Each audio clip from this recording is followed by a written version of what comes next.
What do they say now? Your kids are taught. The other phrase I already forgot how he said. That was asked. Yeah.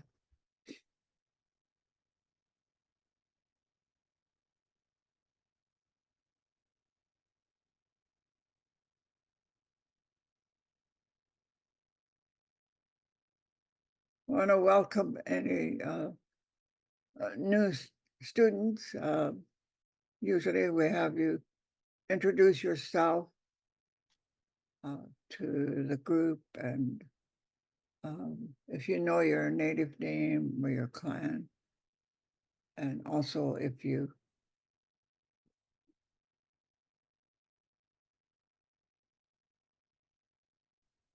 Christine, I see your hand is up. Go ahead. Hello. The first day I forgot my introduction and I wanted to work on that a little. I just remembered a few more things. So, Tle ka kenak Christine, Tlinket kenak deak naha, ayahat duasauk, Dukten tan nak hat city, Akna dakahidi kauk hit city, Kunakawu awe uhan, Ak ish hus chukanedi hus city. I need to work on more of that. yeah, I have specific requirements when we start doing the introduction. So that sounds good. Um, With the work that we do to do our introduction, and it's kind of scary for people to step up and do their to introduce themselves. I call it a formal introduction. It's one that you use. You don't walk up to somebody and go through that spiel. yeah. It's a formal type of presentation you give on yourself.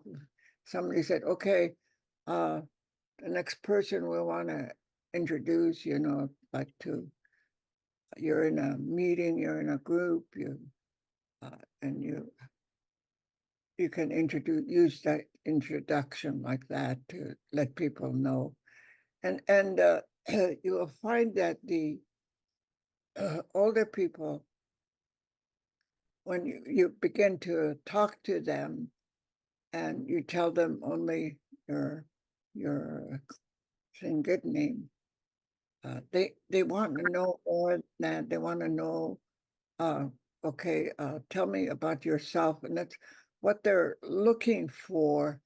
Is if you know your clan and maybe even your father's name and where you're from, so that they could, a lot of times they realize suddenly that who you are, and they know your family, or they might even be related to you. So the the formal introduction, the students get really freaked out sometimes to do it, but I think it only the one I teach takes only about 30 seconds to do your introduction, and then we talk about later about what else you can add to it. Um, so don't get too worried or concerned about that. And I usually go over uh, phrase by phrase so that you can get all the pronunciation right, at least to my satisfaction. Gonna teach. So Could maybe we figure out what my name means? Dayek Naha. Diane, Yeah, we could work on that. It's not something I can just pick up right away and Uh, figure out.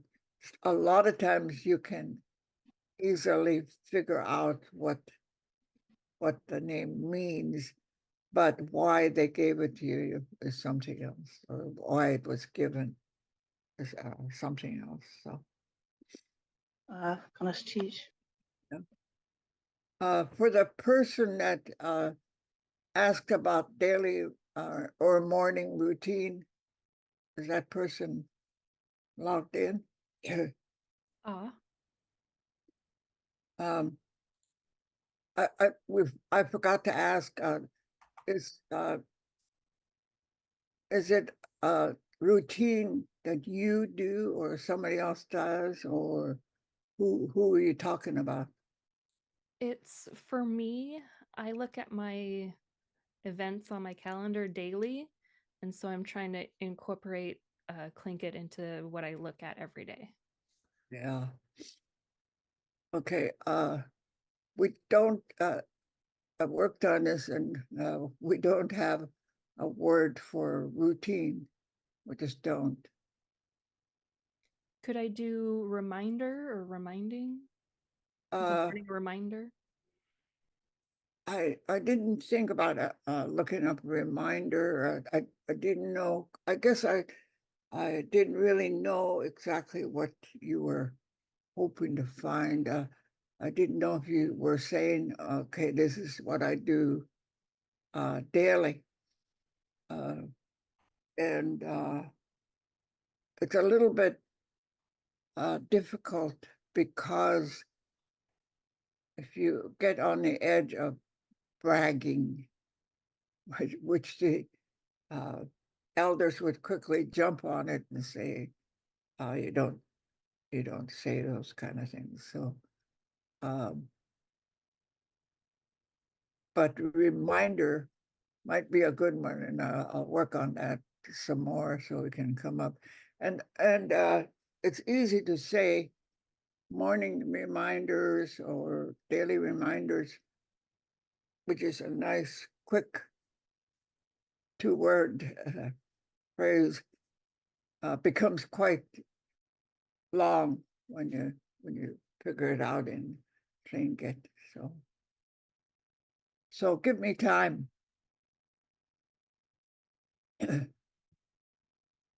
Are there any other comments or questions about names? I hope that everyone will be coming up with a name, some sort of nickname for themselves to be used in class only. And because it'll be important to learn how to do your introduction, which we will begin at the first of the year, working on that. And I don't try to push that too fast because everybody needs time to some students can know right away what they want to be called. Sometimes they give me the English word and we try to figure out Clinkit. One girl was a skier, and I thought, oh no, we don't have word for ski. And then it just so happened that earlier I heard somebody talking about skiing and what they called it in Shinget. And another one says he wanted to be called Hats because he liked hats. So, it's just uh, a lot of interesting and self-evaluation sometimes to do this. Like I like I mentioned, if somebody like your grandma or somebody has a pet name for you, could use that. Or if you still need time to research your family and find out what name you could use, you can do that. But I'm here to help, and I have given you my email, so if you need to write to me about that. If you can't write it in Tlingit, then tell me in English what the word is and see if we can work together to find out what we could make of it. Are there any questions or comments on that?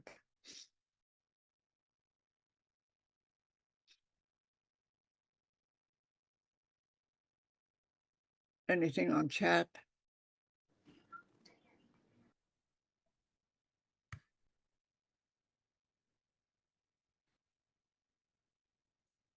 No. Okay, then when COVID happened, I was teaching at the university here, and almost immediately I was introduced to Zoom, and all of a sudden, after teaching face to face for years, I suddenly was sitting at the computer trying to figure out how in the world am I going to handle this. I didn't even know how to turn it on. So fortunately, my grandson was around, and we worked on on a program that's called the Quizlet, and takes a recording. It recorded my voice doing the vowels. I can't remember exactly what else we did with that, but I think if you type in Quizlets, you don't have to pay. I'm the one that has to pay for that because I used it as a teacher. So if you type in Quizlet and then you find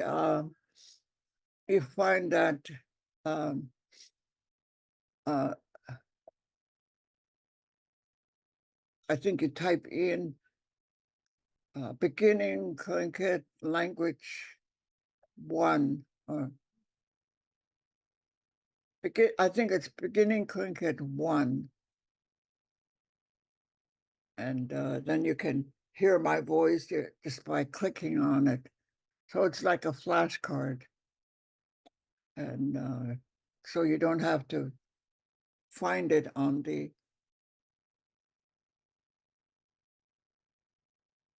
You don't have to find it on the recordings that we're doing for this class.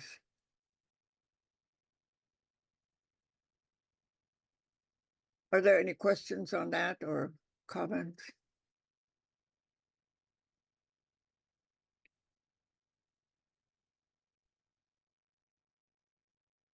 Okay, the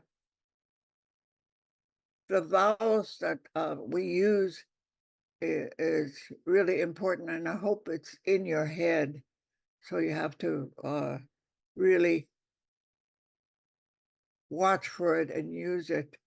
So we talked about the markings that are put on to the language, and it's really really easy to fall back into the habit of how we speak in English. And sometimes I have to stop and think, is that a single A or is that double A? So I have to say it over and over and over again. So it's hard to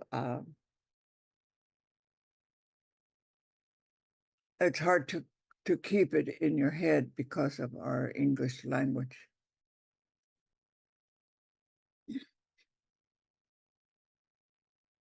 So just for my sake and teaching, I want to be sure as we go over some of the letters that we already talked about. Otherwise, I don't really teach all the letters except when you speak it.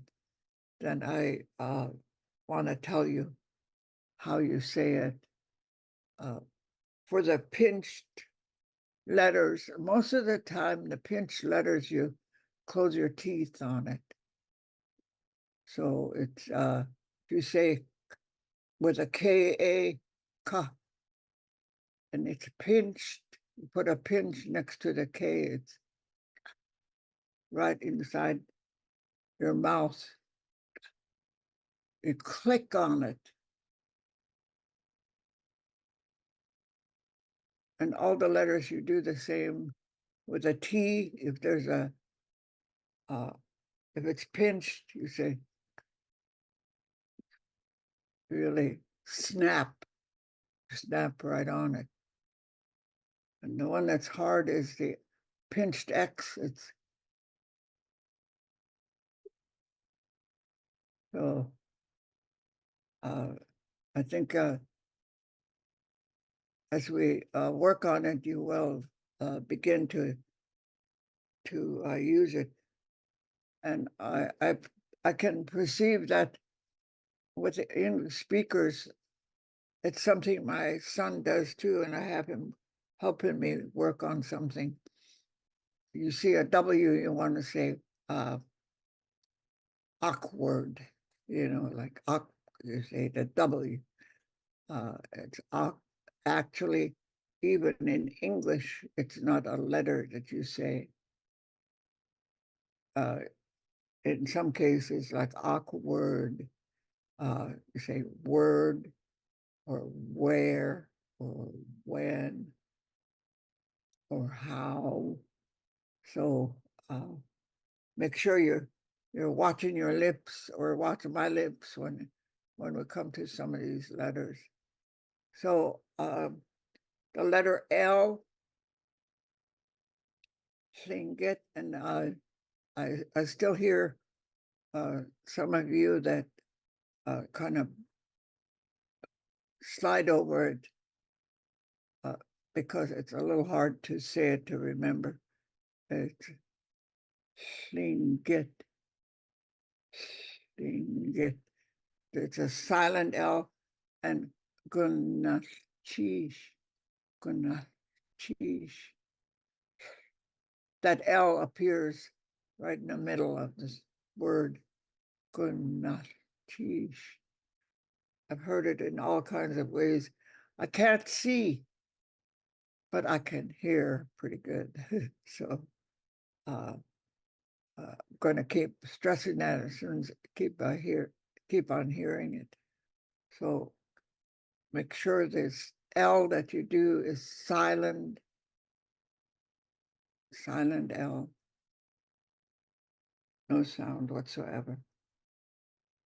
And I think gunachish is the most common.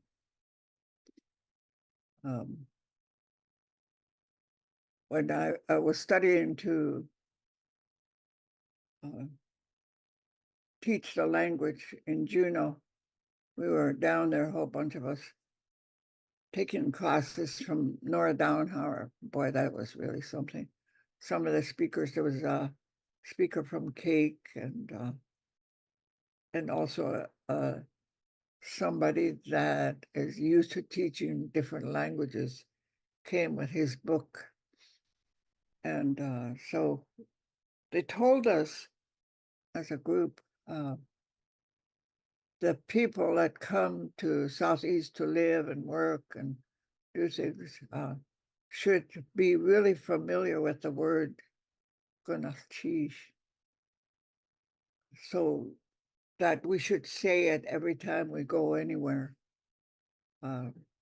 So I take my assignments real seriously. So I got on the bus and I just couldn't do it. The bus driver, when he opened the door. So I got out, I had to go to the bank.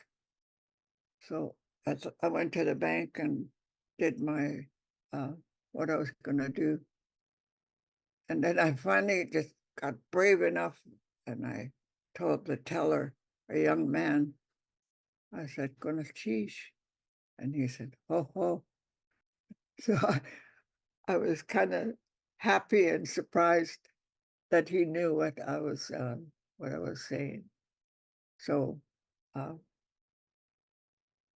I don't know if that's being used in Juneau or among your community to learn how to say "Konachis" to each other.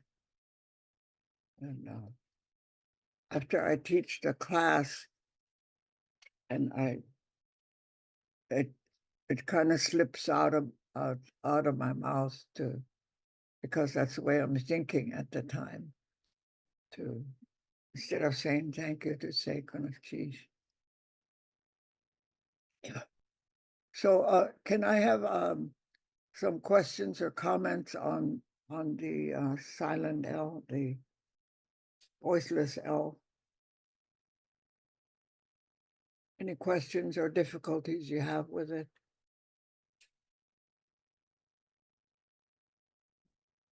Are we gonna talk about the pinched L, or are we gonna wait for a later time? I find that to be the most difficult letter for myself. Yeah, yeah. Well, when we come to it, but right now we're at the beginning, so Okay, no worries. I'm doing only the letter L with no markings. So you're all perfect, okay? Then I think we'll go on and make sure that the letter W usually comes after the consonant K, or it's just easy to try to say it. It's not a letter you say, so just be aware of it. And I think it's something you learn and can hardly undo it, but it needs practice. And the word I hear the most is people who say sauk. You have to a sauk. They put the W before the K. The W is after the K. So if you want to look at my lips when I say it, sock, you don't say the letter. It just tells you what to do with your lips. You have to a sock. So, so if you're saying sock, listen to yourself, practice in front of the mirror, and see what your lips do at the wrong time. Then you know you're doing it wrong. So it's sock. You have to a sock. So the W comes after the K, after, not before. Any comments or questions on that one?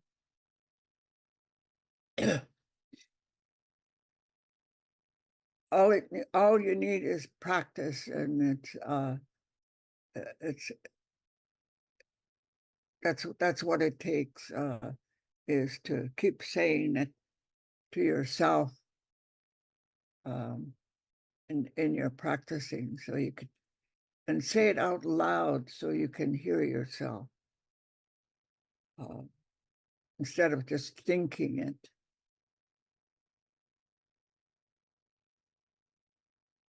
Okay.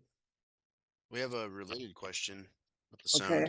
sound. Someone's asking, what's the traditional name of Klawak? Walk.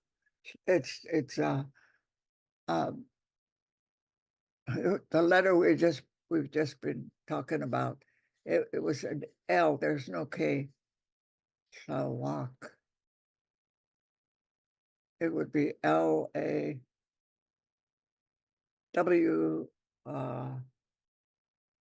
Walk. WA. I don't think there's an L. Slovak. Slovak. Wow. So it's probably W-double-A-K. No L. So when the English speakers began to write our words, they spell it as they hear it. So, and because it's hard for them to say the silent L, Slawak, Slawak, would be a L-A-W-double-A-K, Slawak.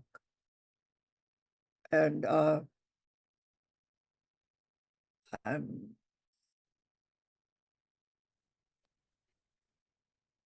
I'm not sure of the meaning. So, it's probably like two words. And goon is on goon. On, double A-N, on goon. Village on the point. Sitka is Sheetka. The T is pinched. Sheetka. Sheetka. Yeah. Cake is peak. That's enough to make anybody choke. Peak. Peak. Peak. Peak. And it's all in your top of your mouth, so it's peak.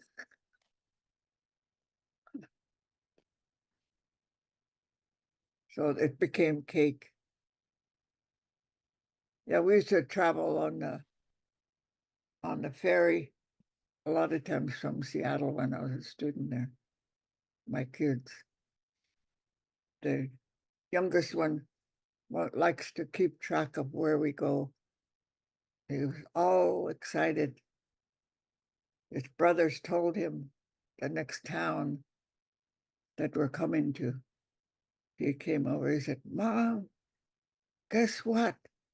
We're gonna come to Pie. So he knew it was cake, but he heard it was cake, but he thought it was pie. We're coming to Pie. So anyway, that's Juneau is a difficult one. The one, the actual village for Juneau was Ark Lake. So Ark, and when you pinch the K, it becomes little Ark, little lake. It's double A, K pinch W, Ark. They knew enough not to live in Juneau with all the landslides and mountainside. So they lived in Ark, what is now Ark Bay. And so it's kind of interesting that the English language, so Lake Bay or whatever they want to call it. Huna is with an X that has no markings, double O N, coon. And there's a lot of air that comes out with the X. Coon means north wind. Coon. Yeah. Yeah, Y-A is shielded from the north wind. Hunya.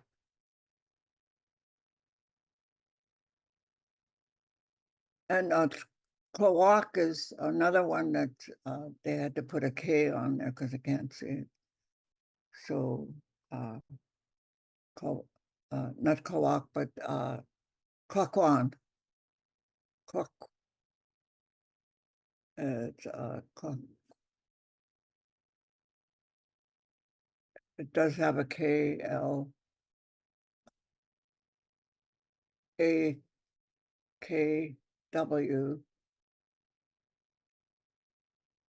Second word AAN. AAN means town, on, or land. Klakwa means always. Klakwa, it's always been there. And Yakutat, I think Yakutat kind of differs from us in the way we think about it. I always thought about it as yak dot, yak dot. Yak is a boat, dot is around it. But I think they have a different background information on that. So we'd have to talk to them. Ketchikan is Ketchikan. Ketchikan. It's KIT KI no KICH Kitch Han. Second word plain X double AN Han. It's a story about the raven that named the place. Kitch is wings. Han is bad underarm odor. So, but they say Ketchikan today.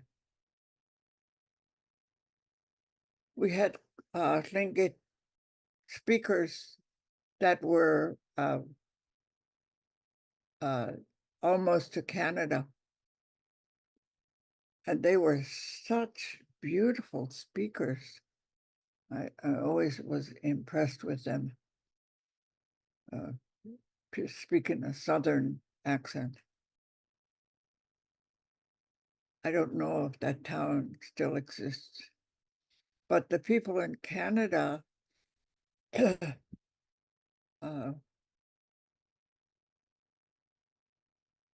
I thought Teslin was TUS thread, plain, large thread. That's what I get out of it. It may not be right. If we have some Canadians to help with that one. I'm looking at the names of these places in Clunay's beginning Tlingit workbook, and it says Deschling. Deschling.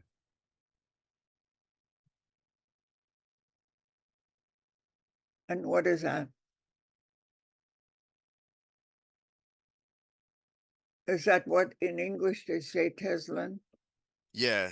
So this says, quote, point on a trail on which people hid themselves. Oh, Borrowed from a Dene name. huh, This one's really complicated. yeah.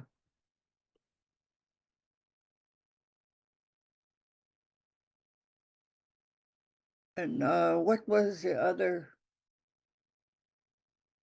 car cross? I heard from the students last year that they have a different name for it, but Carcross is pretty close to maybe Skagway or Haines. In the book here, Carcross has 3 names, so I don't know which one was used. Natasa Heaney. And then there's Natasahin. Nadashahini Achahini. says borrowed from a Tagish name of uncertain meaning. Oh, Tagish. Okay.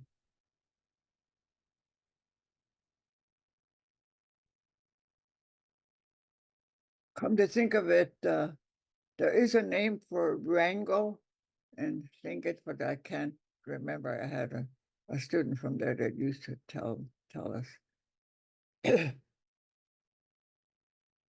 Because it's one of the original towns.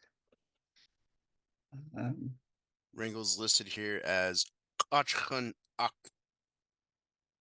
Achchan Ak, little lake near people's work. I'd like to hear the migration stories. Those are really, really something. And if you're interested as a speaker to try to find the migration story for your area, I'm familiar with the migration story to Huna. And how much time do I have left? We still have a little over 20 minutes. Okay. From this is something that was told to me or us in a class in Sitka. I took some classes there in the summer, and AJ Johnson, I think, was the instructor for the class, and he was telling us this story about how all the Athabascans lived together. And it's really true when you look at the map, the language map, the area where the Indians live is quite large. And apparently, according to his information, everybody, all the Athabascan speaking people lived together in that area. And then there came a time when there wasn't enough space, enough food.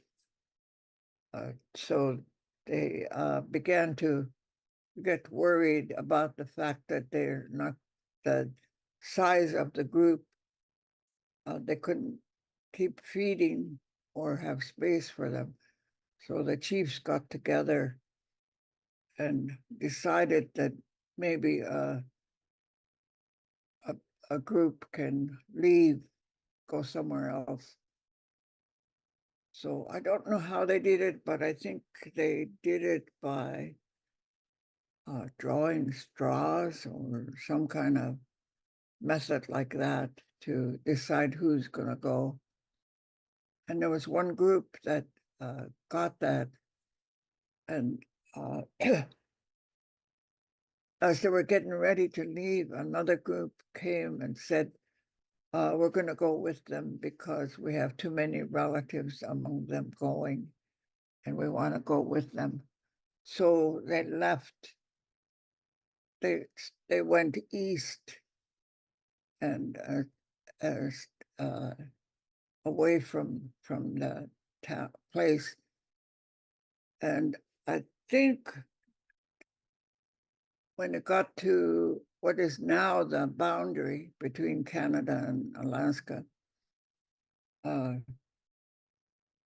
by the time they got there, the chiefs decided that they were wrong in what they did, and they didn't feel good about doing that. So they decided to bring back the people that left, that they would somehow make it if they were all together. So they send scouts to go find them and bring them back. And the scouts left. It was an easy trail to follow because of all the people. And it sounds like when they came past what is now the boundary line, they decided to turn south. And so they began to follow. They thought, okay, well, we're almost caught up to them. And as they followed south, everything, all signs of the people completely disappeared. So the scouts split up to check all the way around if they went further east or where they went to, and they couldn't find anything. Just completely disappeared. After they spent days looking and couldn't find anything, they went back to the chiefs and told them that that the people were gone and they just kind of disappeared. So the chiefs, everybody that was involved in sending the people out there felt really, really bad about doing that. So what they did was they didn't want it to be recorded in Tlingit history. So they gave the job to one family to keep that knowledge and that history. And in I think it was 1967, around there, the family decided to release the information that they had about that. And that's how I guess A.J. Johnson knew that. And I think he named the family, I couldn't remember. But I was so amazed at the story. And as time went on, they ran into the same problem of not enough space and not enough food. And it was at that time that the Tlinkits decided to be the ones to go. And I fully suspect that they had sent scouts out to look before, because they knew exactly where to go. And as the different groups began heading south to southeast, they began to split up and say, one group say, okay, we're going to go this way. And they all headed towards the same area. So I think they knew in advance what it was like. And they got to the people in Huda area. The scouts were leading them, and they got on this ice field and discovered it was a glacier. And when they got to the face of the glacier, it was extremely high. And there was no way the kids and old people could ever get down the face, climb down the face of the glacier. So they looked around and discovered that there was a river of water that was running. And so when they went back to the old people and told them that there was no way to get down the face of the glacier, but they found that they could probably go into the river. They don't know if the tunnel where the water goes is big enough to go for people to be able to go through. So they said they devised a log that they found, and they said, oh, the scouts said, we'll tie ourselves to this log and see if we can go through. If it goes through, then you can follow us. So after they got the log ready, this old couple stepped forward and said, we want to go be the first to go because we're old and we've lived a long life. So if anything happens and can't go through, it won't be a big loss to like it would be for the losing the scouts. So they allowed them to be tied to the log, and so they started into the glacier tunnel. And my dad, when he was telling the story, knew the song that was being sung. It was really, really a sad song for the couple. And it was going so slow.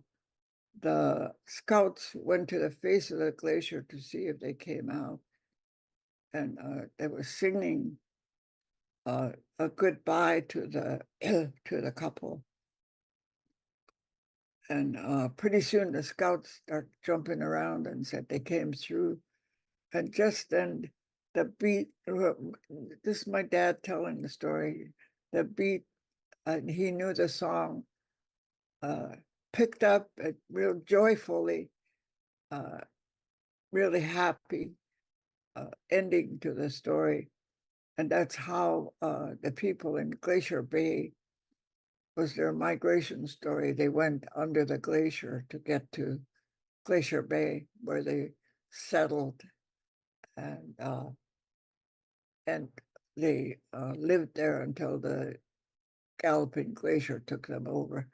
But each town, and from what I understand from the stories I heard from the Clinkets, some of them had to go all the way to Seattle area and then come north again to find us.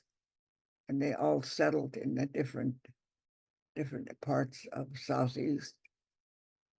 So I don't know the migration stories for other villages. So it would be very exciting if somebody could put all that together for to be useful for the people. But that's the one I know is the one about Glacier Bay, because that's my dad, from my dad's history.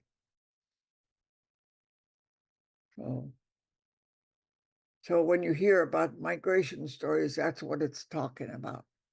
And I kind of suspect that the Clinkets already knew how wealthy this area was where they to live because of the plenteous food and the trees and all the wonderful land that they had. So it was a good choice.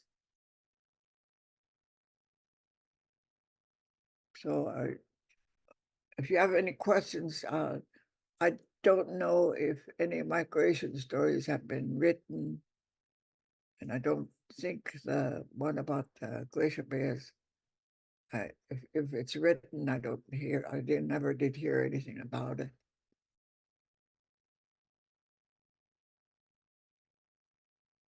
We have 10 minutes left. Okay, do you have any comments or questions about, have you ever heard about the migration stories before?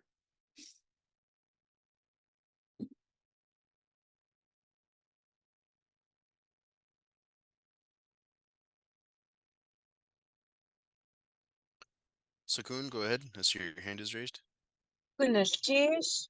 Yes, I think in the Dauenhauer Hakusti book, I think they have two versions of the Glacier Bay history. And we were fortunate enough to have Kingishte, David Katzik, comment all as we were reading it live and saying, "Oh, that's not what that says. It says this." And so it was very nice to be able to read it with a traditional elder. Yeah, yeah, he was really a jewel to have. Ah.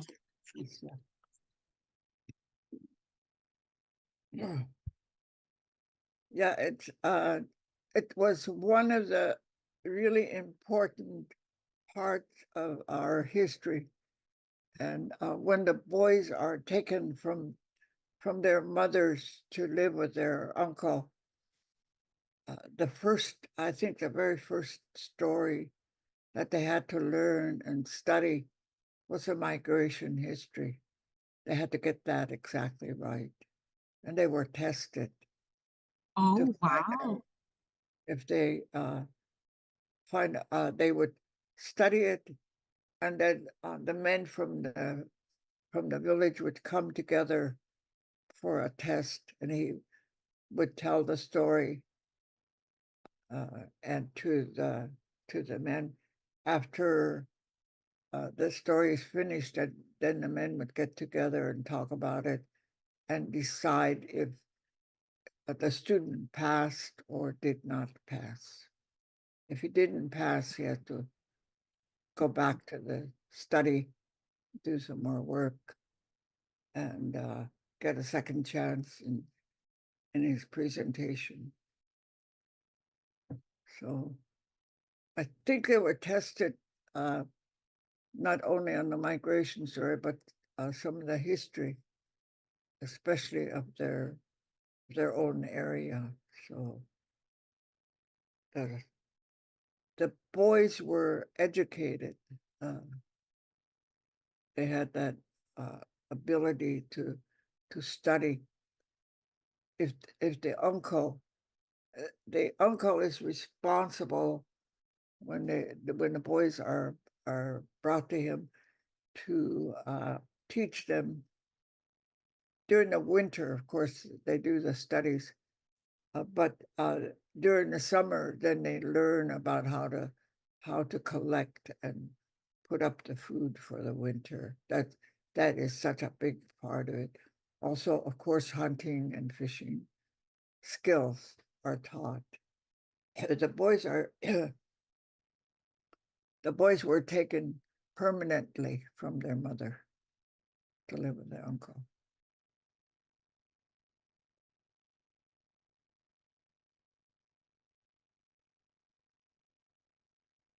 And depending on how the uncle, if he has the funds or the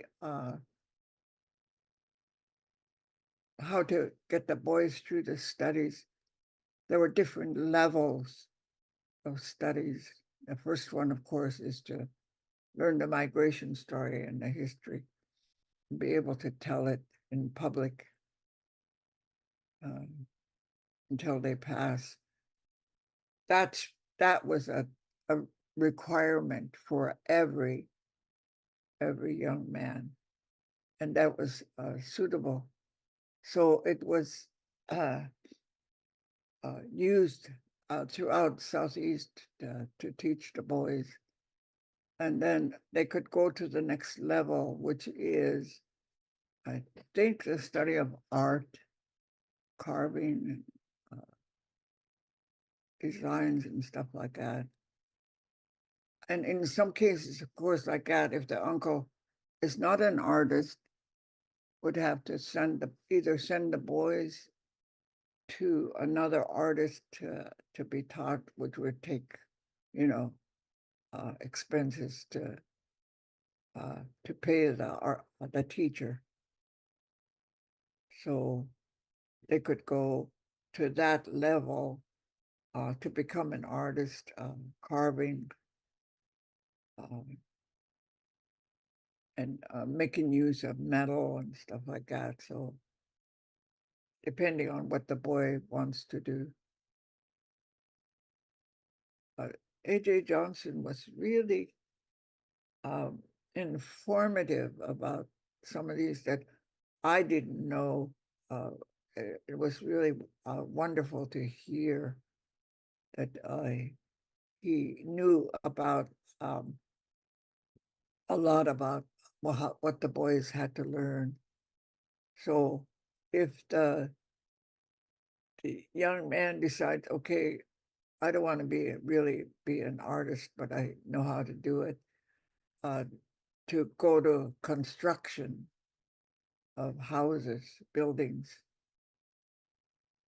So they could be sent to somebody that's building a house, so they could learn how to construct a new building. And at that time, they only had tribal houses, huge, very large. The house that we have here in Anchorage, it's kind of small to my way of thinking. Those buildings were large. Oh my, they were big. To hold up to 300 people in a potlatch. I don't think that the one that we have here would be suitable, but it's only a model, so it doesn't matter. We don't have potlatches here. But and that's something that was learned to potlatching. Both boys and girls, they learn about, the girls learned how to cook and serve the food and prepare it, get it all prepared for the parties, and the men.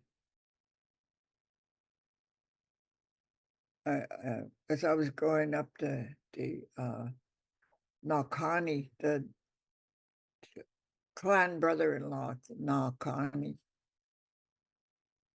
would be sent out to the houses and say they're inviting the Ravens, my dad, the Clinton, to come to the house and say, you're invited to the party. They would say it all in Tlingit. Said, oh, you're invited to the party. Please bring a bag, a pot, a jar, and some dishes and spoons to eat out of, the things like that. So my dad had to be prepared. But it turns out that there would be so much food, there would be like boxes of food to bring home from that, from the party. So it was always really, really exciting, potlatch.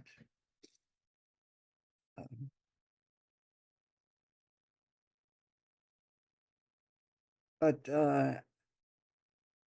see, after construction, I think they had to, the men had to learn how to speak in public. That was another thing that they had to do, was to be able to speak in public. So that they could say all the right things. Not all men were very good at that. There was always a chosen person. Like I mentioned before, we didn't have one chief that was like in charge of everything. There was a council of chiefs, and usually they prepare and get ready to speak. Oh, I forgot that, see, probably after construction is the study of genealogy. There was some of the men that became really, really good at genealogy of different clans, names, history, and things. So when the chief came out to speak, to welcome the guests, the genealogist could stand behind the speaker, and as he spoke, things had to be, there was a protocol, things had to be done in order. The names that you choose has to be the most important people, and then on.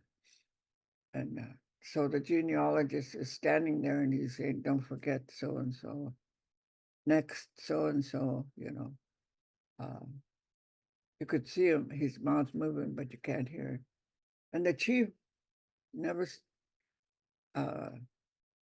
never stops or never said, "What you say?" You know, or he just would keep right on speaking. I was always really impressed with that.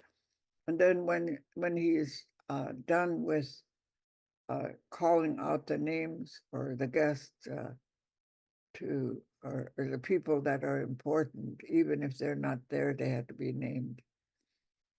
Then the genealogist would go and sit down, and they were, I think, pretty well versed in different villages, so that when those people came to visit, that genealogist would be present at the party. And It's then the after next, 1 o'clock. yeah, okay. So anyway, that's the different levels until the men graduated, depending on how wealthy the uncle is. So they could go only to be an artist and whatever they choose, what level they choose to stay at. So thank you very much, Gurashish, for coming. And if the Quizlet doesn't work, please let me know, and we will see what we can do. Maybe we can work on something else to help you. Benaftish. So, yeah, Constantine.